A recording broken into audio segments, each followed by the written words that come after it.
Bonjour à tous, chers amis. On va continuer aujourd'hui les lois de Shabbat.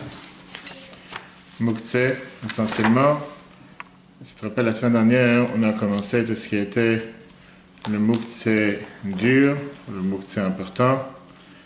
Et aujourd'hui, on va voir la deuxième partie de ce Mouktsé, les objets qu'on ne toucherait pas Shabbat, et surtout ce qu'on appelle Mouktsé Mahmat Chesronkis, qui veut dire des objets de valeur, des objets importants qu'on ne s'amuse pas avec et qu'on n'utilise pas pour n'importe quel objet. Tu ne peux pas dévier ça pour autre chose. Comme par exemple, on avait vu avec un marteau, que si tu ne veux pas utiliser le marteau pour casser un mur, tu peux l'utiliser pour casser une noix de coco, et Shabbat, tu pouvais éventuellement l'utiliser.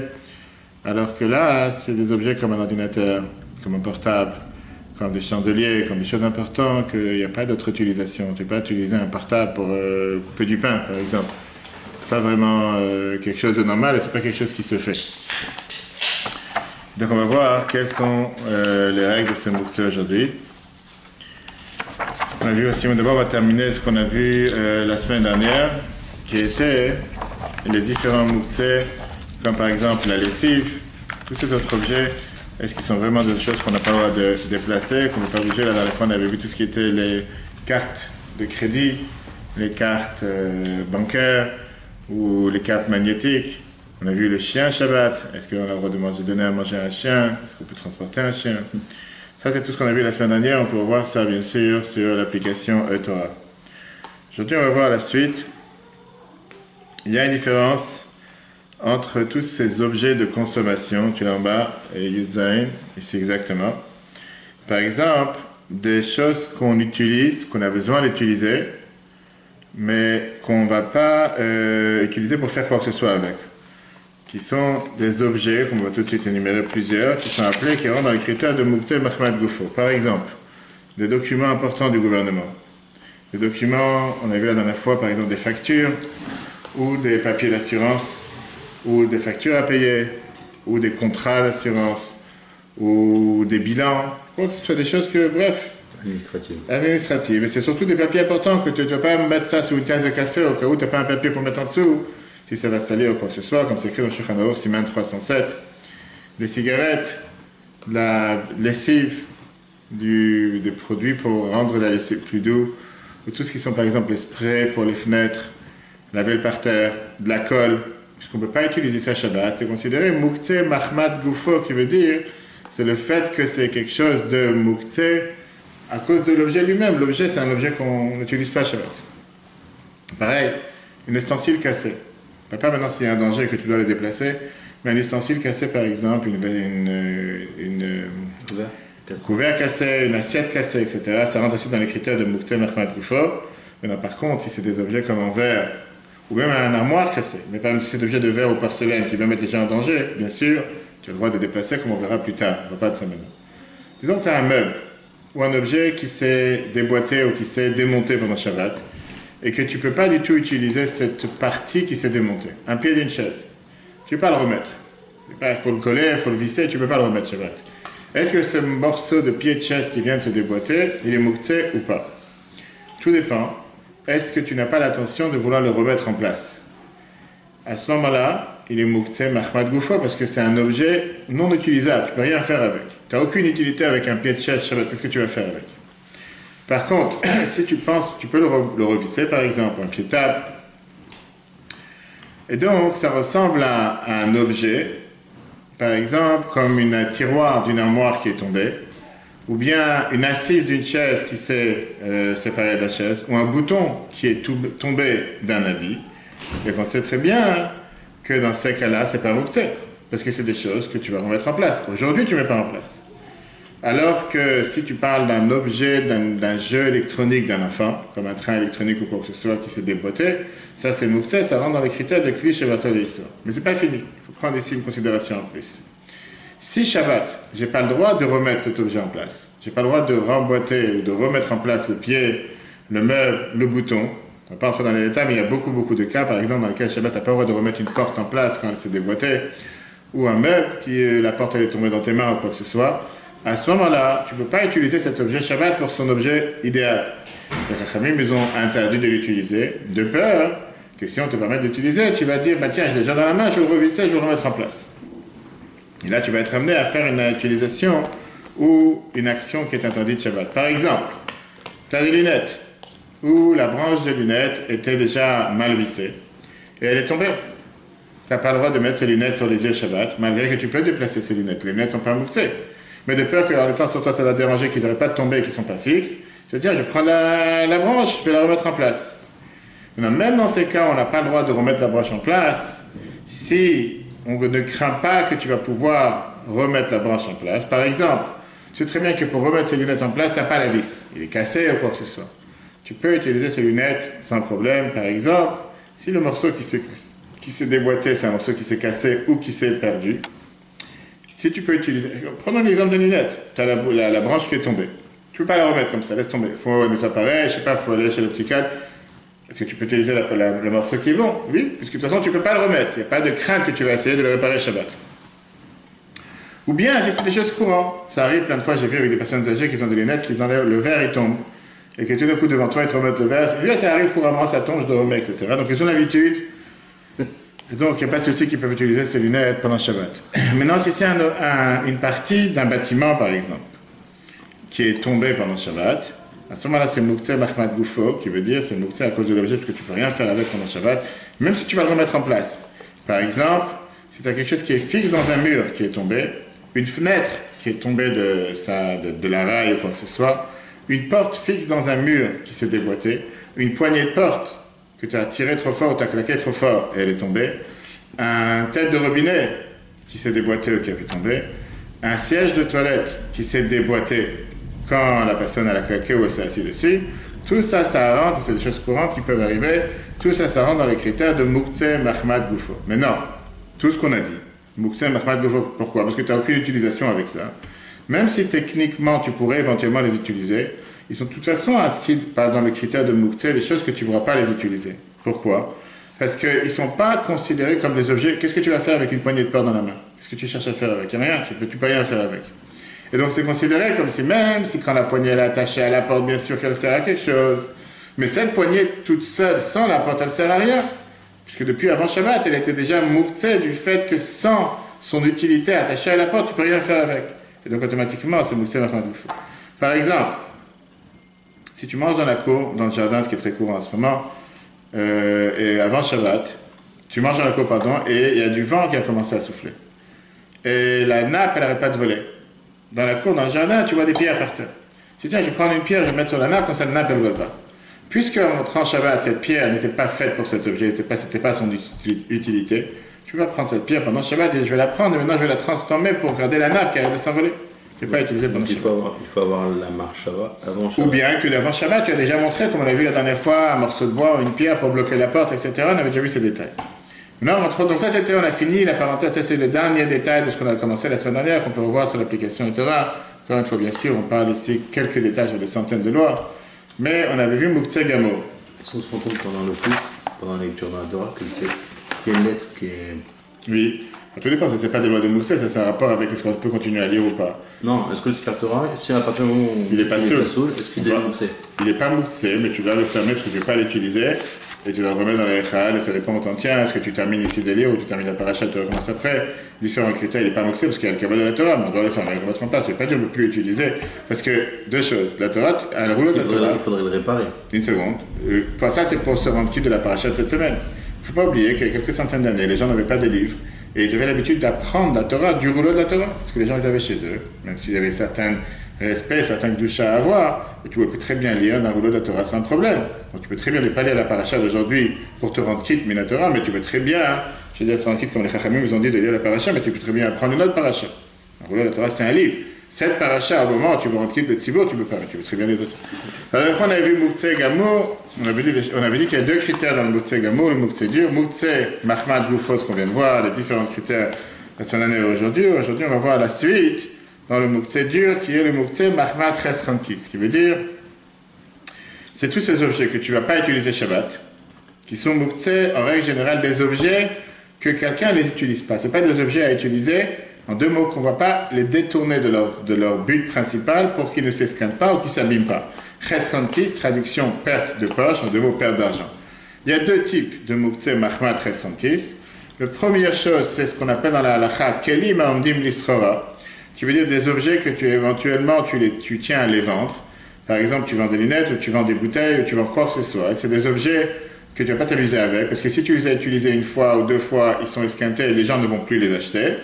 Et après, tu as Klishem Lartol et Issur, mais ce n'est pas juste un objet que tu n'utilises pas Shabbat, c'est un objet que tu n'utilises pas qui est cher. En deux mots, que tu n'utiliserais pas pour quelque chose qui n'est pas son utilité suprême, son utilité principale. On va tout de suite voir les détails. Par exemple, tu as acheté quelque chose pour donner un cadeau à quelqu'un. Pour le donner un cadeau, puisque tu as voulu lui donner un cadeau, c'est quelque chose qui est totalement neuf, mais que tu as aussi la possibilité de pouvoir le rendre au magasin. Ou un objet que tu as reçu en cadeau, que tu ne veux pas l'utiliser, parce que tu ne l'aimes pas, tu l'as déjà, peu importe l'objet maintenant, et tu veux le rendre. Tu sais très bien que si tu commences à ouvrir la boîte, et si tu l'utilises, s'il salit ou s'il se détruit, tu ne pourras plus le rendre. Pareil, un objet que tu as mis en vente. Un objet que tu as mis en vente et que tu sais très bien que si jamais tu l'utilises, automatiquement tu ne pourras plus le vendre, il sera déjà utilisé, il n'aura plus la même valeur. Shulchan Aruch vient te dire clairement dans le Siman 308 que c'est considéré Mukhtse Mahmat Chesrankis, le père d'avoir une perte d'argent. Par contre, si jamais la veille de Shabbat tu dis je vais les rendre dimanche ou lundi ou je vais les vendre dimanche ou lundi, mais en attendant je peux toujours les utiliser pendant Shabbat, il n'y a aucune interdiction, bien sûr que tu peux les utiliser à partir bien sûr du moment que c'est un objet qui n'est pas interdit d'être utilisé pendant Shabbat. Mais quand en règle générale tu ne veux pas les utiliser, pourquoi? Parce que tu veux que fasse à faire attention qu'ils restent neufs et qu'ils ne soient pas considérés utilisés. À ce moment-là, c'est considéré Mukhtse Mahmat Chesrankis. Le deuxième critère qu'on a vu aujourd'hui, on a vu ça déjà la dernière fois, c'était un objet qui est fait pour une utilisation interdite Shabbat, qui est considéré un Klishem Lartol et Issur, mais là, on parle de quelque chose de valeur que tu ne vas pas utiliser pour autre chose, à part pour la raison pour laquelle il a été créé, un clavier d'ordinateur, un écran d'ordinateur, un portable, un ordinateur portable, bref, quelque chose que tu ne vas pas me dire j'utilise mon ordinateur pour couper du pain dessus, un exemple. C'est pas seulement un kli shem lartol et issur, mais c'est plus grave, ça rentre dans les critères de Mukhtse Mahmat Chesrankis, ce qui veut dire interdit de déplacer à cause du risque de perte d'argent. Tu fais attention, pour toi c'est énormément important, c'est pas quelque chose de banal. Il n'y a aucune utilité pour Shabbat, même si tu vas décider, parce que tu es différent de tout le monde, de vouloir dévier son utilisation principale en l'utilisant pour ce que tu as envie, c'est Shulchan Aruch Siman 308. Par exemple, ça peut être une guitare qui a de valeur, que tu ne vas jamais l'utiliser seulement pour faire des guitares, c'est quelque chose qui a de la valeur. Un portable, un ordinateur portable, des iPads, toutes sortes de gadgets que tu ne vas pas les utiliser pour faire autre chose. Tu les utilises seulement pour pouvoir faire ce que tu dois faire avec en temps normal. Pareil, par exemple, un chéquier. Un chéquier aussi, tu ne vas pas me dire j'utilise le chéquier pour, lever l'assiette ou faire autre chose. Un chéquier, tu ne vas pas l'utiliser.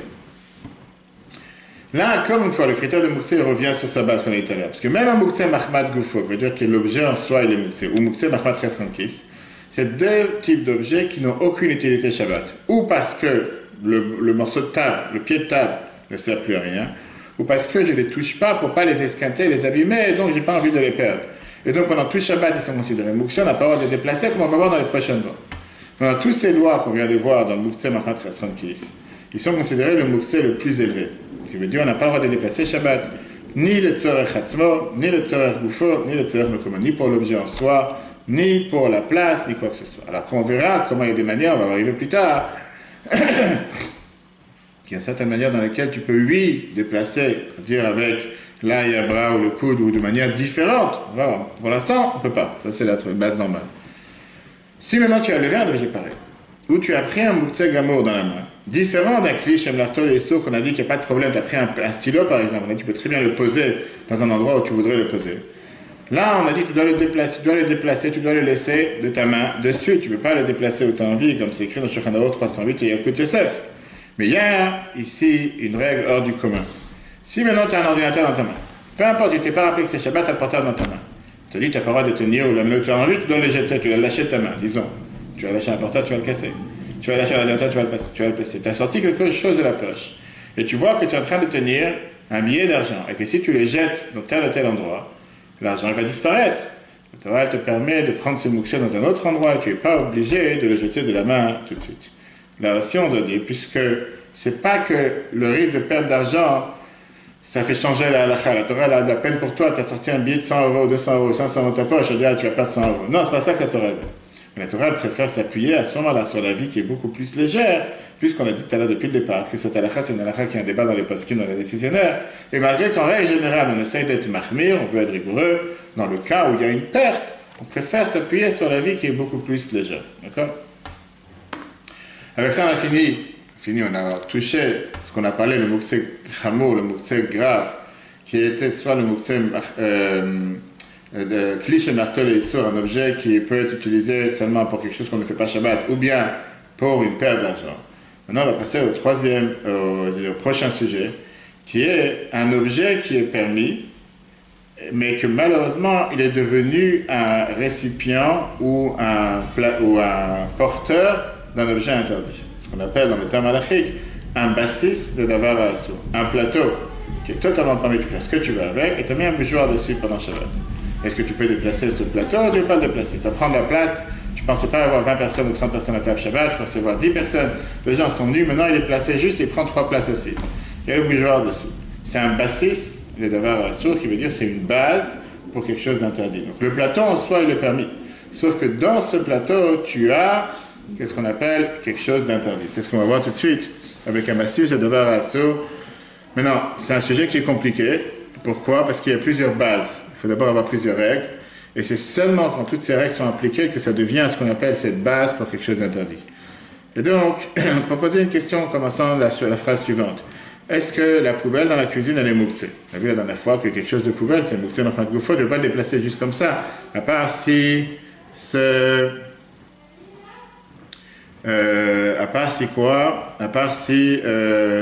pour le respect des créatures, etc., etc. Mais il faut se rappeler toujours les bases. La base numéro 1, on va tout de suite voir d'abord, est-ce que c'est le mien ou c'est quelqu'un d'autre? Base numéro 2, est-ce que la base, vraiment, elle est ici au service de l'objet muktzeh? On va entrer dans les détails. Troisièmement, est-ce que le muktzeh, il a été mis là-bas intentionnellement, depuis le départ? Quatrièmement, est-ce qu'il était là-bas quand Shabbat est rentré, même s'il est parti de là-bas après que Shabbat est rentré? Donc, 4 conditions qu'on va élaborer maintenant tout de suite. D'abord, est-ce que c'est à moi? Deuxièmement, est-ce que vraiment c'est une base qui est utile pour l'objet muktzeh qui est dessus, ou peu importe? Est-ce que l'objet muktzeh a été mis dessus intentionnellement? Et quatrièmement, est-ce qu'il était là-bas quand il rentre Shabbat? C'est pour ça que j'ai pris l'exemple qui remet le Shulchan Aruch le plus simple, c'est le bougeoir de Shabbat sur un plateau. Puisque le bougeoir, c'est le mien. Deuxièmement, le plateau sert pour le bougeoir clairement. C'est pas juste par hasard que je mets un plateau sur le bougeoir et j'aurais pu mettre autre chose. Non, je mets un plateau sur le bougeoir. Troisièmement, je l'ai mis intentionnellement sur le bougeoir. Et quatrièmement, il était là-bas quand Shabbat est rentré. Ok.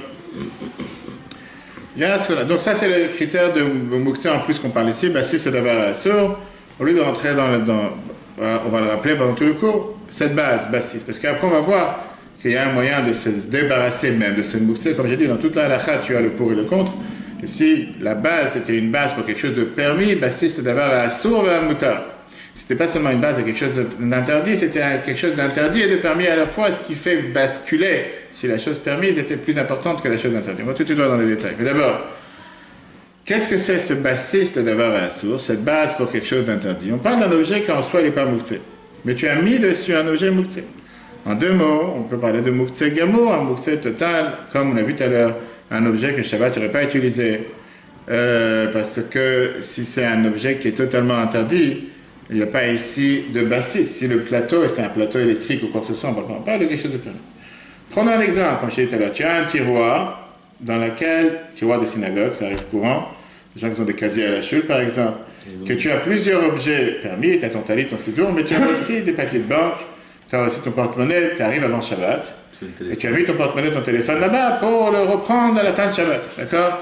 Un autre exemple, une armoire dans laquelle c'est mis placé à l'intérieur de la poudre de la vaisselle ou quoi que ce soit, un porte-monnaie dans lequel il y a de l'argent. Porte-monnaie en soi, c'est pas forcément quelque chose d'interdit, s'il n'y a pas d'argent dedans. Tu peux avoir là-bas, je sais pas, des autres objets, je sais pas quoi, qu'est-ce que tu veux. Là, on va voir la base de cette loi de la halakha qui s'appelle bassis. Celui qui ne comprend pas cette prochaine règle, il ne peut pas savoir qu'est-ce que ça veut dire cette base. Même les conditions qu'on va voir, que sans ça, c'est pas considéré une base. En d'autres mots, la halakha est la suivante. Est-ce que l'objet, ça c'est la règle, est-ce que l'objet sur lequel se trouve le muktzeh, il est tafel, on va dire, il est secondaire, tu l'utilises pour le moukse, ou bien non. Prenons un exemple, tu as un bougeoir qui coûte 2000 $, en argent pur, etc. Le plateau que tu as mis en dessous, tu l'as acheté pour 50 € ou 20 € en cristal. Est-ce que le plateau, il vaut plus cher que le bougeoir? D'accord? Ou le contraire? Pourquoi maintenant ce plateau, cette base, deviendra moukse lui-même? Parce que le fait que tu as décidé d'utiliser cet objet en tant que base, en tant que porteur pour l'objet moukse, ça veut dire que cet objet, il est là pour le moukse, et il est là pour tenir le moukse. En deux mots, le tiroir dans lequel tu as mis ton portefeuille, c'est pas juste un tiroir que tu n'en as rien à faire. La preuve est que tu n'aurais pas mis ton portefeuille juste sur la table ou sur la chaise, tu veux qu'il soit dans le tiroir pour que personne ne voit, pour que personne ne le prend, etc. Et donc, ce tiroir devient moukse, tu as le droit de déplacer ce tiroir, puisqu'il est fait pour le portefeuille. De la même manière que le portefeuille ou le portable qui est moukse, oublions le portefeuille parce que c'est pas forcément du moukse, le portable qui est moukse, automatiquement le tiroir devient un tiroir apportable, automatiquement, comme les casiers que j'ai en prison, en général quand tu rentres, c'était les casiers avec les numéros, tu mets ton portable en rentrant, etc. D'accord? Et donc, le problème de la base, c'est exactement comme le moukse, donc on n'a pas le droit de le déplacer. Maintenant, quelles sont les conditions? Pas tout objet sur lequel tu as dessus ou à l'intérieur du moukse devient automatiquement une base pour le moukse. Il y a des cas que même si tu as du moukse dessus ou à l'intérieur, ça ne devient pas du moukse. Et même si c'est la base du moukse, ça ne devient pas lui-même moukse. Par exemple, un objet dans lequel il y a du moukse à l'intérieur ou dessus, comme on l'a dit tout à l'heure, il faut 4 conditions pour être considéré moukse. D'abord, il faut qu'il soit considéré tafel, qui veut dire que la base, elle est là pour servir l'objet moukse. Tu l'as mis avec attention le moukse dessus ou à l'intérieur. Troisièmement, c'est le tien. Tu voulais absolument que cet objet devienne la base pour le moukse et qu'il était là-bas quand Shabbat il est rentré. Maintenant, détaillons les quatre conditions. Un objet qui a du moukse, un tiroir, il devient une base pour quelque chose de moukse, il devient moukse lui-même. Pourquoi? Parce qu'il est là pour le moukse. Le tiroir, il est là pour le portable. En deux mots, la base, elle est considérée pas importante par rapport au moukse qui est, oui, important.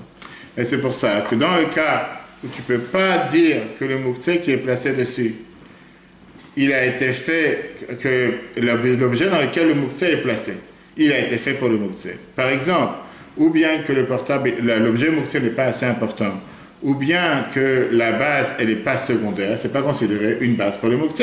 En deux mots. Prenons un exemple.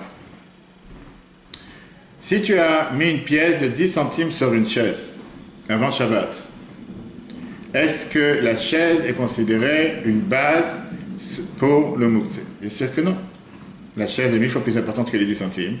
Et la chaise ne perd pas son importance, ça ne devient pas moukse parce qu'il y a une pièce de 10 centimes qui a été mise sur la chaise.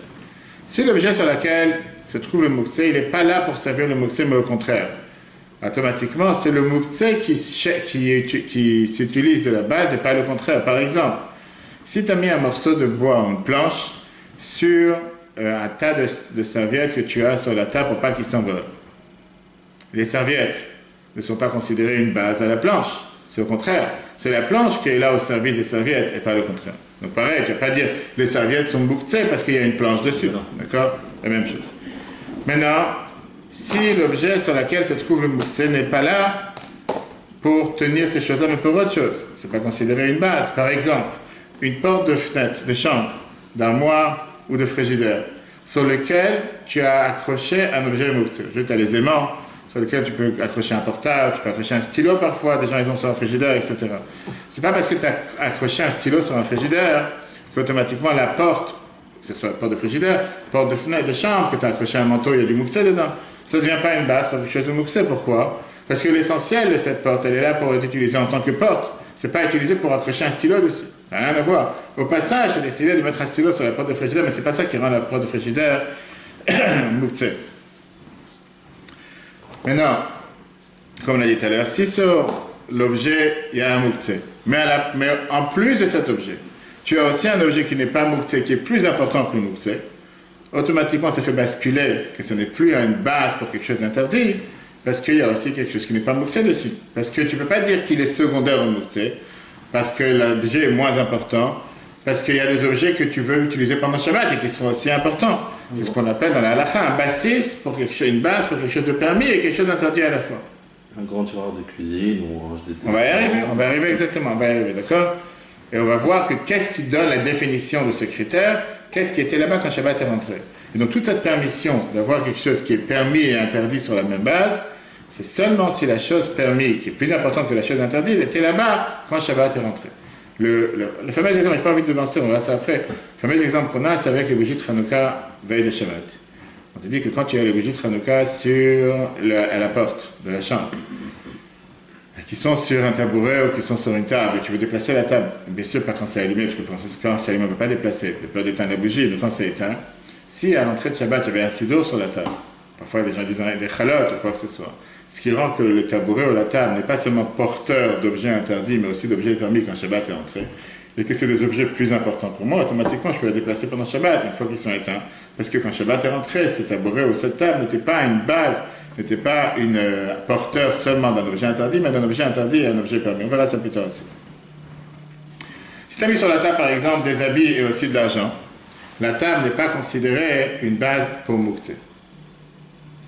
On doit clairement dire qu'il n'y a pas ici une règle ancrée dans le mur, qu'est-ce qui est plus important.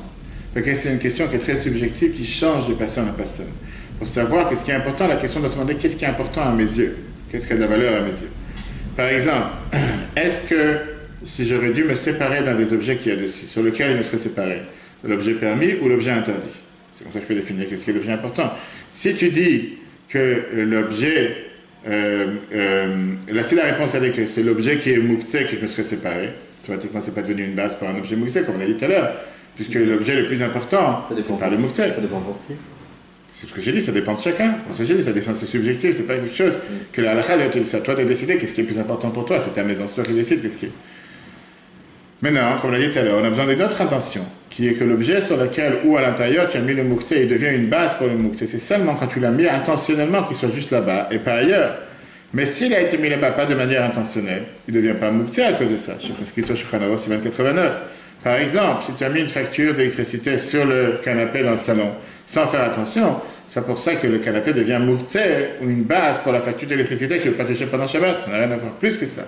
Même si tu as mis le mouktsé là-bas intentionnellement, le portable dans les tiroirs, mais tu ne cherches pas qu'il soit spécifiquement là-bas et pas ailleurs, ça ne vient pas mouktsé. Par exemple, comme je t'ai dit, c'est dans un tiroir avec beaucoup d'objets.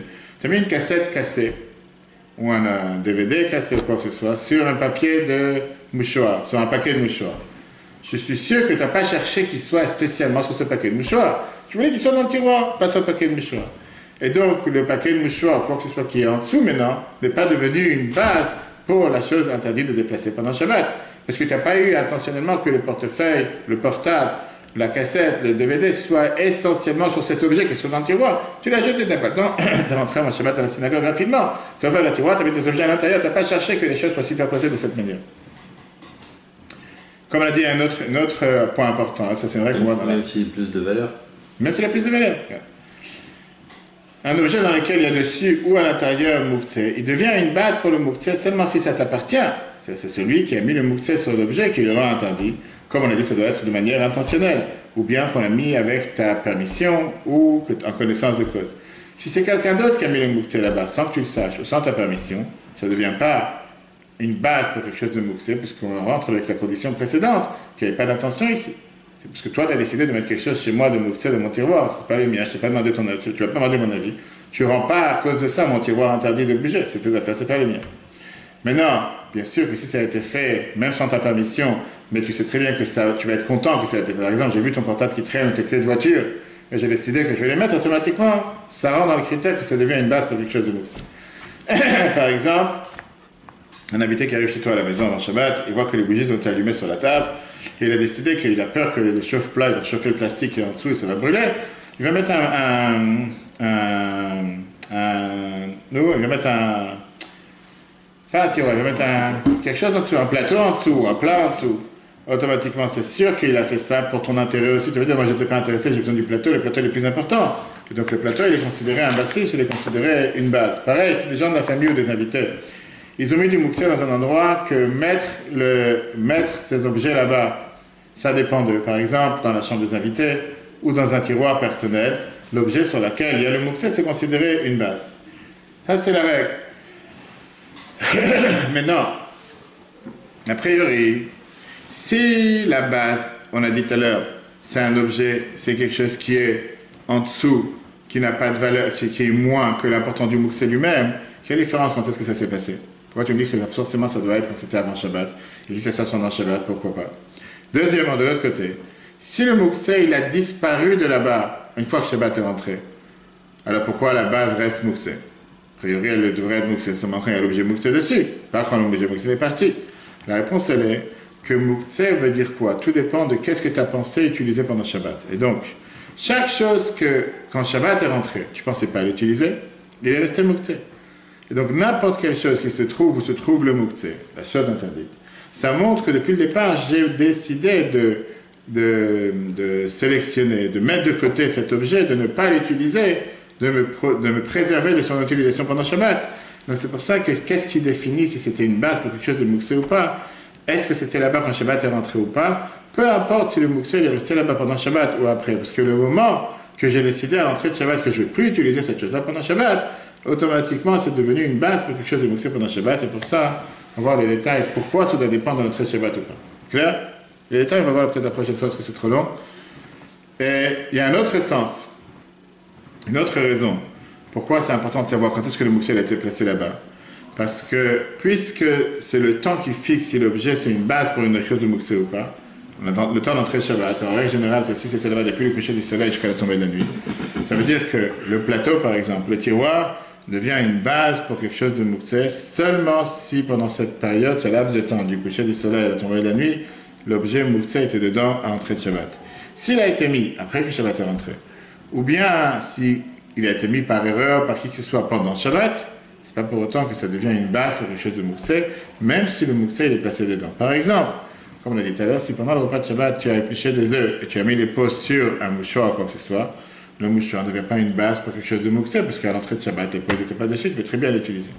Plus que ça, un objet sur lequel ou à l'intérieur duquel il y a un moukse, il sera considéré, comme on l'a dit tout à l'heure, une base seulement si tu as mis le moukse de manière intentionnelle qui reste là-bas à l'entrée de Shabbat. Ça veut dire, la kavana, l'intention, c'était qu'il soit là-bas tout le temps. Mais si tu l'as mis, pas forcément pour qu'il reste là-bas tout le Shabbat, c'est pas quelque chose qui est considéré une base pour un objet moukse. Par exemple, tu as mis un ordinateur portable sur un étagère, sur un bub dans le salon, en le déplaçant dans quelques minutes. Tu n'as pas pensé qu'il reste là pendant le Shabbat. Tu es en train de faire la table, tu dis, je vais le mettre sur le buffet en attendant que je fais la table. Tu as oublié, il s'est avéré que l'ordinateur, il est resté là-bas pendant l'entrée de Shabbat. Le meuble ne devient pas une base pour un objet moukse pendant Shabbat. Pareil, si tu as mis de l'argent dans la poche de ton pantalon, et tu as mis le pantalon dans l'armoire en pensant qu'il reste là-bas tout Shabbat. Concrètement, avant Shabbat, tu as décidé de mettre ce pantalon pour Shabbat, et tu as oublié qu'il y a de l'argent dans ce pantalon.